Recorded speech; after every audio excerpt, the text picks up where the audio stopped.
Hello, I'm Dr. Heidi Horsley, Executive Director for the Open to Hope Foundation and host of the radio show Healing the Grieving Heart. And I'm here today with Dr. Jon Reid, Professor of Psychology and Counseling at Southeastern Oklahoma State University and certified as a Fellow in Thanatology by the Association for Deaf Education and Counseling, also known as ADEC. Our topic today is how to know whether I am depressed or just grieving. This is a question that comes up constantly for people who suffer loss. How do I know, Jon? Well, one of the concerns people have if they think that they're depressed is, do I need to take medication? And for grief, definitely medication is not the treatment. We don't consider grief to be a disease or an illness. For one thing, grief is a natural human reaction to a loss. And so we don't want to rush to provide a medical solution like medicine, for example, for grief.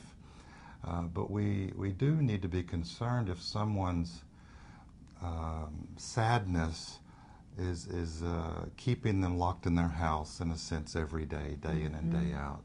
Okay, and how long does grief take before I know it's depression? Well, this is a tricky question to answer because for one thing, people are different and people show their grief differently. But it's, grief lasts much longer than the 3 days or 2 weeks that someone might get off from work.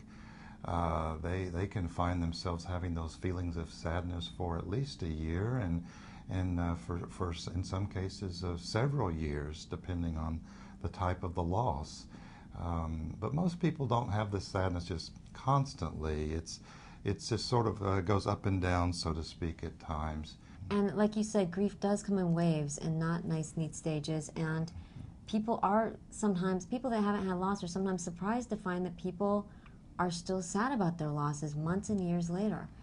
Yes, and a lot of this is normal. Yes, especially as those holidays come up and anniversaries, times that they would have shared special times and experiences with the deceased. The sadness and the tears and perhaps the anger comes back again. So, Jon, what would you recommend for people who are feeling depressed after a loss? Well, if they will at all talk to someone, find a trusted person to share their feelings with, especially in larger cities, there's support groups available, there's the crisis hotlines. Some people don't like to talk, but they can write. If they will write about it, they'll likely find that the severity of their feelings will lessen somewhat. Wonderful. Well, Jon, thank you so much for sharing this with us today and for helping those out there that are grieving find hope again. Thank you, and hope certainly is possible. The photographs of faces that will not smile again. He takes a picture from his wallet and he soaks it with his tears. He didn't get to tell her. He wonders if she hears.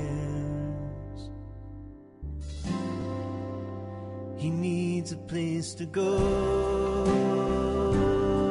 to remember, a place to go to make it real. He needs a place to go to hear the story and just to feel.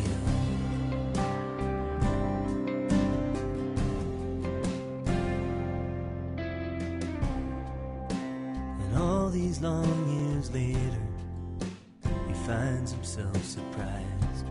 An old song while he's driving, and tears fall from his eyes.